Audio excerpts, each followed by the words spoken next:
Bonjour à tous. Cette semaine, je fête mes 11 ans d'Alia. 11 années déjà depuis le jour où j'ai posé ma valise ici, en Israël. Seul, avec une petite retraite, mais une immense envie de vivre pleinement.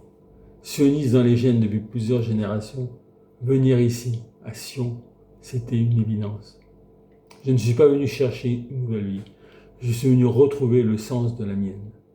Mon seul regret, ne pas avoir appris l'hébreu avant de venir. Parce qu'Israël est un miroir, un révélateur. Ce pays vous montre qui vous êtes, sans filtre, sans mensonge. Ici, le travail n'est pas une corvée, c'est une fierté. On ne travaille pas pour s'évader ou attendre la retraite, on travaille pour exister, pour créer, pour se sentir vivant. En Israël, il n'y a ni âge, ni petit métier. Le travail, c'est la santé, c'est la dignité. Chef d'entreprise pendant 40 ans en France, je n'avais qu'une seule formation, celle de me débrouiller. Alors avec un hébreu limité, j'ai parlé mes deux autres langues, le français et l'informatique. J'ai bossé dans des boîtes francophones, j'ai développé des applis sur Access, sur Excel, et surtout j'ai créé mon propre blog, Sarfatite, un peu comme une psychanalyse de mon alia.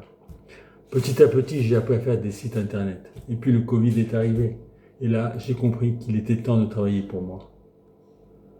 J'ai donc transformé mon blog en application communautaire, l'appli indispensable des francophones en Israël.